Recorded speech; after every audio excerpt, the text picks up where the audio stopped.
요한복음 21장 1절부터 14절까지 교독하겠습니다. 요한복음 21장 1절부터 14절.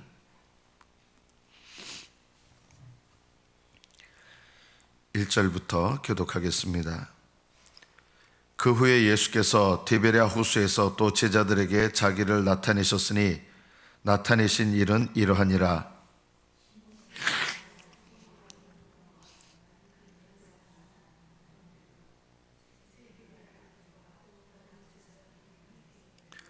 시몬 베드로가 나는 물고기 잡으러 가노라 하니 그들이 우리도 함께 가겠다 하고 나가서 배에 올랐으나 그날 밤에 아무것도 잡지 못하였더니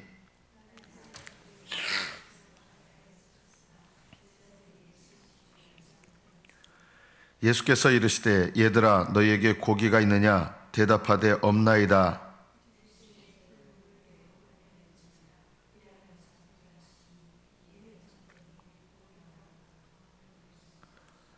예수께서 사랑하시는 그 제자가 베드로에게 이르되 주님이시라 하니 시몬 베드로가 벗고 있다가 주님이라 하는 말을 듣고 겉옷을 두른 후에 바다로 뛰어내리더라.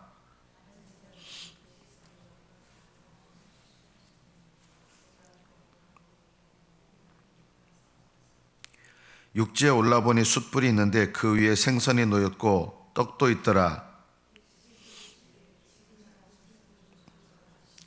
시몬 베드로가 올라가서 그물을 육지에 끌어올리니 가득히 찬 큰 물고기가 153마리라. 이같이 많으나 그물이 찢어지지 아니하였더라.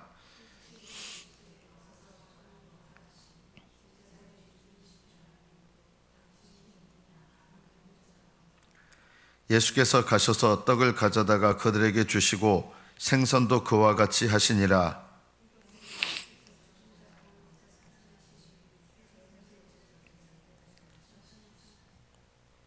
여기까지 받들어 읽겠습니다.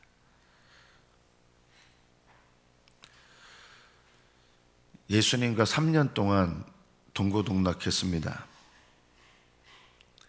그리고 부활하신 예수님을 직접 2번이나 목격했습니다. 부활하신 주님을 직접 2번이나 목격했다 그러면 삶이 놀랍게 변화되지 않겠습니까? 그러나 전혀 그렇지 않았습니다. 예수님께서 부활하신 것을 제자들에게 2번 나타내셨지만 제자들은 어떻게 해야 될 줄을 몰랐어요. 예수님이 부활하신 다음에 40일 돼서 승천하셨지만 40일 동안 계속 같이 계신 것은 아니었어요.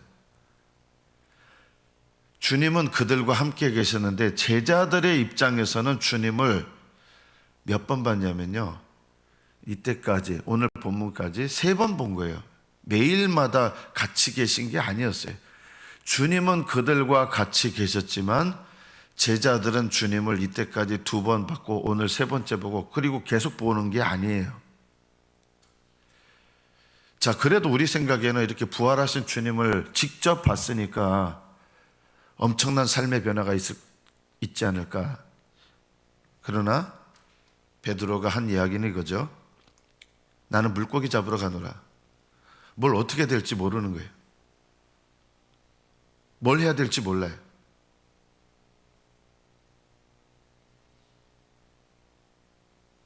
그러니까 다른 사람들도 우리도 함께 가겠다 한 거예요. 아마 10명의 제자들이 다 같이 간 거 아니고요, 어부 출신들만 같이 갔을 거예요. 아마 마태는 아마 성경에 안 나오는데 그냥 제 예상이에요. 마태는 어디로 갔을까? 마태는 나는 세금 거두러 가겠노라 하고 복직했을 가능성이 높아요. 복직. 각자 자기 생업으로 되돌아갔어요.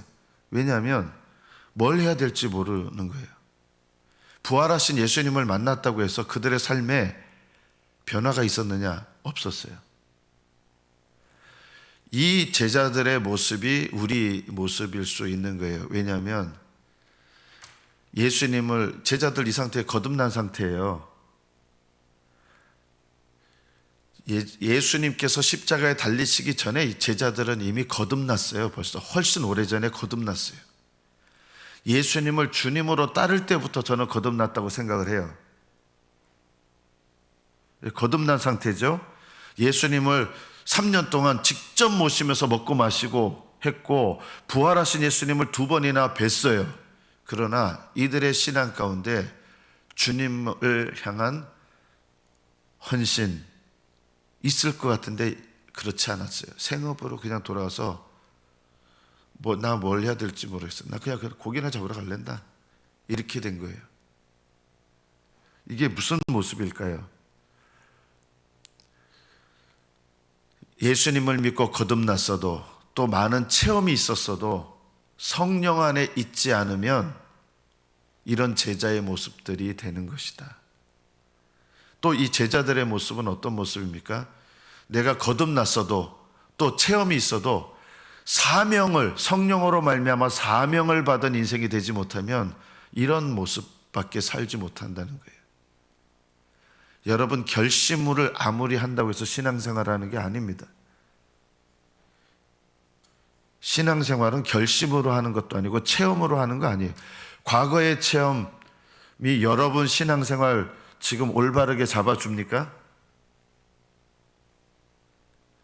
제가 이렇게 신앙생활 해보면 과거에 놀라운 체험은 있었는데 오히려 그것 때문에 교만하신 분들 참 많더라고요. 그거를 남들한테 자랑해요. 내가 이런 체험을 했다고. 그런데 그렇게 자랑하지만 실제 그분의 신앙의 모습을 보면 정말 지금 올바른 믿음 안에 있는가, 그걸 돌아보면 과거에 내가 어떤 체험을 했고 어떤 체험을 했고 그런 체험이 많은데 지금 신앙생활 보면은 겸손함이 없고 주님과 동행함이 없고 그런 신앙의 모습을 갖고 있는 분들이 많다. 과거의 놀라운 체험, 부활하신 예수님을 2번이나 봤잖아요. 3년 동안 먹고 마셨잖아요. 얼마나 놀라운 기적 다 경험했습니까? 예수님께서 일으키시는 기적 눈앞에서 봤던 사람들이에요. 그런데 그게 제자들을 변화시키는 건 아니에요. 여러분의 지금 현재 내 신앙을 주장하는 거는요, 과거의 체험이 아니라는 거 아셔야 됩니다. 여러분, 신앙생활할 때 내가 과거에 체험했던 거, 우리는 어떻게 보면 좀 인지상정이죠. 그런 거 굉장히 나타내고, 내가 이렇게 은혜 많이 받은 사람이라고. 은혜 많이 받은 거 자랑하지 마셔야 돼요. 우리는 은혜 많이 받은 거 자랑해요. 과거에 은혜 많이 받은 거 자랑해요. 그게 주님 나타내는 것 같지만 사실은 자기 자랑하는 거거든요. 자랑은요, 죄예요. 우리는 오늘 이 제자들 모습을 통해서 다시 그냥 고기 잡으러 가고 각자 생업을 위해서 가는데 사명이 없는 거예요. 왜 없느냐? 성령의 역사하심과 인도하심이 없는 거예요. 우리의 신앙생활에 제일 중요한 게 하나님께 묻고 하나님 의지하고 이것으로 하나님의 일을 감당하는 거지, 과거에 엄청난 체험이 있다고 해서 하나님의 능력이 나타나는 인생이 되는 거 아니다.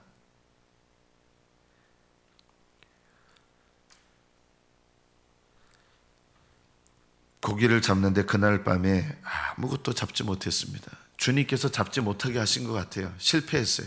이것도 은혜입니다. 제자들은 언제 예수님의 은혜를 발견하냐면요, 오른편에 던지라 하니까 밤새 또 못 잡았어요. 밤새 못 잡았는데 잡은 거예요. 엄청나게 올라온 거예요. 153마리 잡은 거예요. 큰 물고기가 엄청나게 잡은 거예요. 이때 비로소 주님이시라 한 거예요. 우리는 오늘 말씀을 통해서 뭘 배우게 되냐면, 우리도 늘 이 모습이에요. 주님께서 내 손에 뭔가 이렇게 가득 채워준 다음에 주님이시라, 이거는 우리 모습이에요. 이게 우리 그렇잖아요. 그런데 신앙이 더 깊어지면 밤새 아무것도 못 잡는 것, 이것도 누가 하신 거예요? 주님이시라 해야 되는 거예요. 근데 제자들은 못 깨달아요. 손에 오른편에 던지라 해서 많이 얻었을 때 주님이시라, 그것만이 감사한 게 아니라 깨달아진 거예요. 깨달아진 거예요. 밤새 못 잡았던 것, 이것도 주님께서 역사하신 것이 깨달아졌고, 많이 잡아서 이것 때문에 주님이시라는 게 아니라 주님께서 역사하신 게 깨달아졌다는 뜻이죠. 주님이시라. 우리가 이 본문 속에서 사실은 이해할 수 없이 실패했을 때 우리가 이런 고백을 해야 되는 거죠. 주님이시라. 깨달아지는 게 복입니다. 어떻게 보면 주님께서 제자들에게 밤새 고기를 못 잡게 하셨거든요. 수고를 했는데 한 마리도 또 못 잡은 거예요. 이게 은혜 아닙니까? 실패하게 하시는 것도 은혜입니다. 내 예상과 다르게 완전히 밑바닥까지 떨어지는 것도 은혜입니다. 그래야 우리는 하나님을 의지하는 법을 배우는 거예요. 이 사건이 없으면 배 오른편에 던지라 이 말씀이 들리겠습니까? 밤새 고기도 어느 정도 귀찮아요. 말씀이 안 들려요. 실패해야 말씀이 들리기 시작하는 거예요. 완전 밑바닥으로 내려가야 들리기 시작하고 주님 음성이요. 이것도 은혜입니다. 실패하는 게 은혜입니다. 모든 거 하나님께서 다 뺏어가시는 것까지 느껴질 때가 있어요. 내 힘으로 도저히 안 되는 비참한 실패를 경험할 때 이것도 은혜입니다. 그래야 우리는 주님 말씀에 비로소 순종하기 시작한다. 배 오른편에 던지라. 왜 이 말씀에 거역할 수 없었을까요? 두 가지예요. 주님의 말씀이었기 때문이고 또 하나의 원인은 밤새도록 한 마리도 못 잡았기 때문에 베드로도 예전에 그랬잖아요. 밤새 잡은 것이 없지만은 말씀에 의지하여 그물을 내리리다 하니까 주님께서 능력으로 명령하시면 사람은 듣게 돼 있거든요. 거역할 수 없는 이 권위가 있는 거예요. 주님께서 말씀. 거역할 수가 없는데 그 중에 한 원인은 밤새 아무것도 못 잡은 거예요. 베드로도 생각이 났을 거 아닙니까? 그런데 주님이시라 먼저 말한 사람은 베드로가 아니라 예수께서 사랑하시는 제자 요한이었습니다. 153마리를 잡았는데 여기에 무슨 영적인 모르겠어요. 영적인 이 153마리면 어떻고 155마리면 어떻고 그거 너무 여기다가 숫자에다 너무 목숨 걸려하지 마시고 이 숫자를 여기다 기록한 거는 너무나 많이 잡았다 이거를 강조하는 거예요. 한 마리도 못 잡았다가 주님 말씀대로 하니까 엄청나게 많이 잡았다. 이렇게 많이 잡은 다음에 우리가 해야 될 게 우리가 이렇게 했다 하면 안 되는 거예요. 주님이시라 해야 되는 거예요.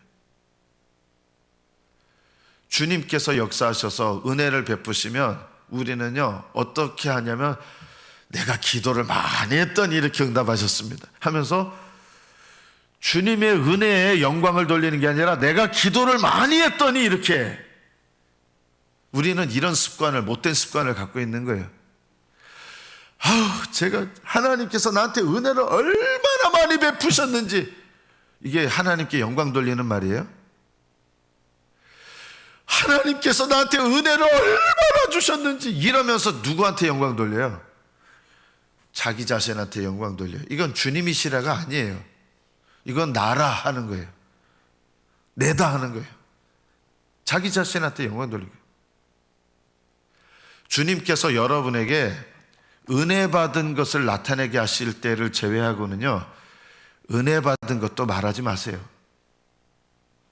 저는 정말 은혜 많이 받았어요. 이렇게 정말 은혜 많이 받았다고 하시는 분들 중에 교만한 분들 참 많더라고요. 정말 은혜는요 겸손해지는 게 은혜예요. 하늘나라는 어린아이같이 되지 않으면 들어가지 못하거든요. 정말 은혜가 뭐냐? 겸손해지는 겁니다. 하나님 의지하는 거고요.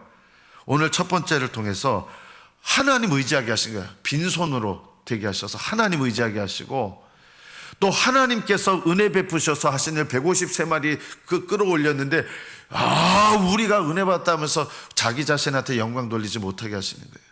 주님께서는 저는 하나님께서 얼마나 정말 은혜에 감사해서 낮아진 심령으로 주님께서 은혜를 어떻게 베푸셨는지 이 은혜를 받을 자격이 내가 정말 없는데 그러면서 오직 중심으로 주님을 높이는 그런 간증이면 이거는 믿음인데요. 아이고, 내가 얼마나 은혜를 많이 받았는지 하면서 사람들한테 은혜 받은 나를 잘 나타내고 싶어요. 하나님께서 내가 정말 물질이 얼마나 없었는데 얼마나 물질을 많이 채워주셨는지 이러면서 자기 자랑하고요. 은혜 받았다면서 자기 자랑해요. 은혜 받았다 그러는 말은 뭐냐면, 은혜가 뭐예요? 내가 자랑할 게 하나도 없다는 게 은혜 받은 거잖아요. 은혜는 받을 자격 없는 자에게 주시는 하나님의 선물과 같은 게 은혜이기 때문에, 은혜를 받았다 하면서 자기 자신을 은연중에 나타내려고 하는 거, 이거는요, 그 은혜가 원인이 누구한테 있다는 거를 얘기하는 거냐면, 나한테 원인이 있어요 하는 거하고 똑같은 거예요. 은혜 받은 거 자랑하면 안 돼요. 우리는 은혜 받은 것을 간증하고 나타내면서 내 자랑하는 게 얼마나 많은지, 우리 자녀들, 저도 여러분도 다 조심하셔야 돼요. 하나님께서 우리 자녀에게 얼마나 많은 은혜를 베푸셨는지. 근데 그거 은혜를 얘기하면서 자기 자식 자랑하고 우리 자식이 얼마나 훌륭하고 이렇게 다 된 이유가 뭐냐면, 이런 은혜를 받을 만한 자격이 나한테 있었기 때문에 내가 이런 은혜를 받은 겁니다. 이건요, 하나님의 은혜를 욕되게 하는 거예요. 은혜는 주님이시라 하는 거예요. 153마리 잡았는데 제자들은요, 이거를 기록한 거, 여기다 기록한 거는 우리가 열심히 기도해서 응답받았으면요, 여러분 기도하신 거를 자랑하시면 안 돼요. 기도에 응답하셔서 은혜를 베푸셨기 때문에 기도를 통해서 응답하시지만 기도에 어떤 공로는 하나도 없다. 내가 기도 열심히 했더니 이렇게 응답받았습니다. 그런 얘기 하시면 안 돼요. 그거는 하나님, 주님이시라 하는 게 아니라 내 기도가 이런 일을 만들었습니다. 내 기도를 자랑하는 거예요. 기도 응답을 받으셨으면요, 기도는 뭐예요? 하나님만 의지하는 거잖아요. 하나님만 의지해서 은혜를 베푸신 거잖아요. 그래서 내가 기도했기 때문에 응답받았습니다, 이거 자랑하면 안 되는 거예요. 하나님께만, 주님이시라. 그러나 더 좋은 믿음은 하나님께서 나를, 제일 좋은 은혜는 자격 없는 자라는 걸 알게 하시면서 나에게 주시는 거거든요. 그래서 은혜 받은 자에게 가장 중요한 영적인 특징이 뭘까요? 겸손이에요. 내가 실패해서 낮아질 때 오히려 하나님은 이걸 사용하셔서 나로 하여금 낮아지게 했어요. 빈손이 되었을 때 우리는 손에 가득 채워준 다음에 제자들은 주님이시라는데, 우리는 이것을 통해서 뭘 배워야 되느냐? 빈손이 되었을 때도 주님이시라, 이렇게 고백하길 배워야 됩니다. 오늘 말씀해 보면 예수님께서 이미 준비하고 계신 게 있어요. 생선과 떡을 이미 굽고 계셨어요. 제자들이 가져온 거는 가져오라고 했지만, 너희들도 잡은 거 가져오라고 하셨지만, 이미 그 전에 떡과 생선을 예수님이 숯불에 굽고 계셨어요. 이 모습을 왜 나타내셨을까요? 부활하셨는데, 주님은 부활하신 다음에도 여전히 섬기시는 분이십니다. 그리고 하늘 보좌 우편에서 우리를 위한 가장 중요한 섬김이 우리를 위하여 중보기도하고 계시는 거죠. 여러분, 중보기도는요, 다른 사람을 섬기는 일에 있어서 가장 중요한 것 중에 하나입니다. 지금 주님은 중보기도하고 계시거든요. 예수님은 지금도 섬기고 계신다. 하늘나라는요, 이 땅에서 하늘나라에서 상 받으면 하늘나라에서 떵떵거리고, 그게 아니라 하늘나라는 역시 섬깁니다. 사랑으로 섬기는 곳이 하늘나라입니다. 이 땅의 하고는 다른 거예요. 예수님은 하늘에서도 여전히 주님이시면서 또 섬기시는 분이십니다.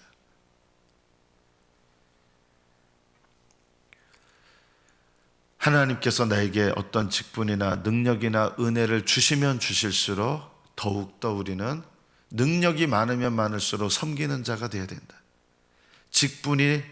큰 직분을 맡으면 맡을수록 섬기는 자가 되어야 된다.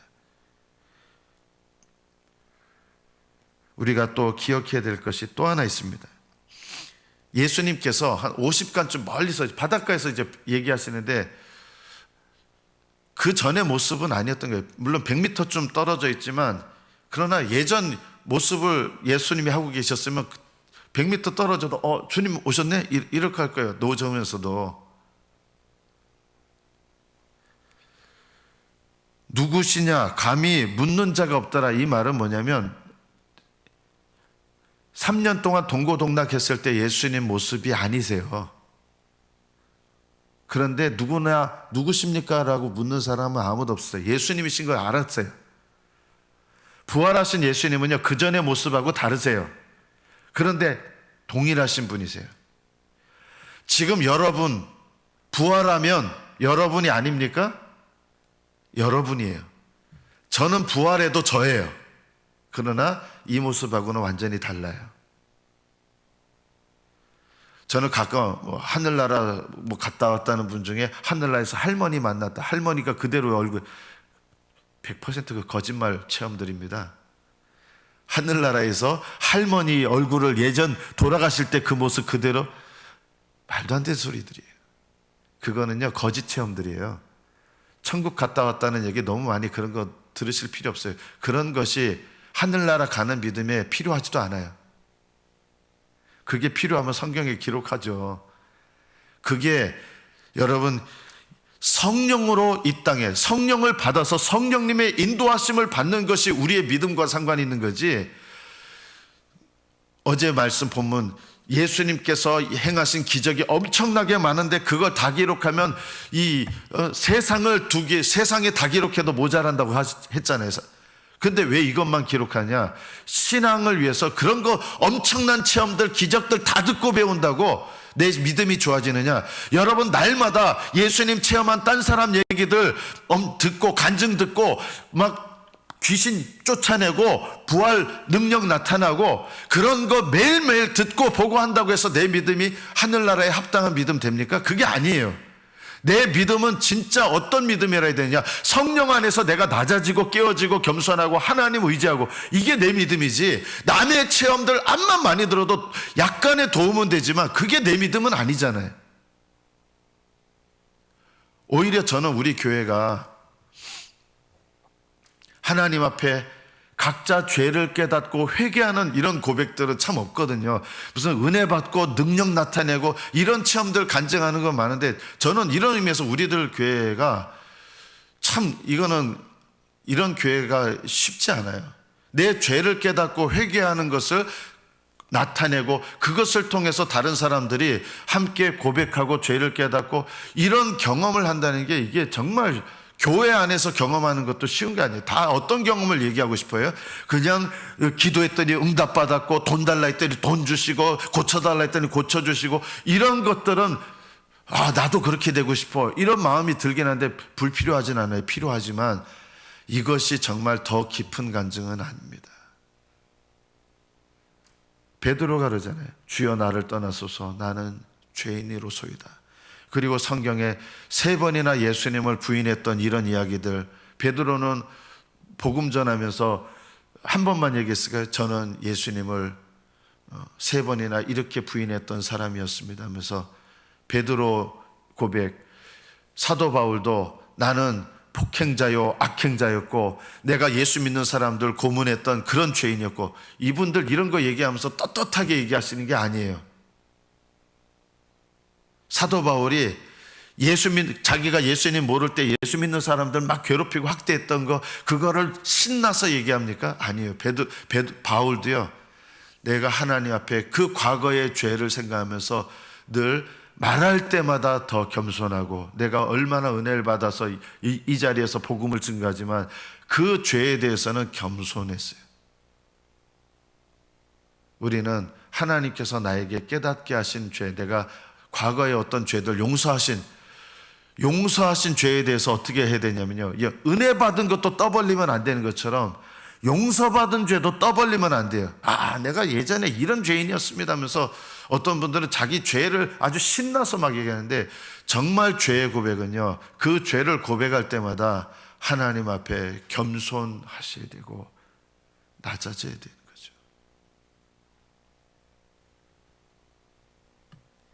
제자들은 예수님께서 자기들을 통해서 놀라운 능력을 나타내실 때도 자기 자신들을 전혀 높이지 않습니다. 금과 은은 내게 없거니와 내게 있는 것으로 내게 주노니 나사렛 예수의 이름으로 걸으라면서 일어났잖아요. 온 성이 뒤집어질 정도로 놀라운 기적이었어요. 그러나 베드로는 그 놀라운 기적을 통해서 자기를 나타내고 싶어하는 마음이 요만큼도 없는 거예요. 왜요?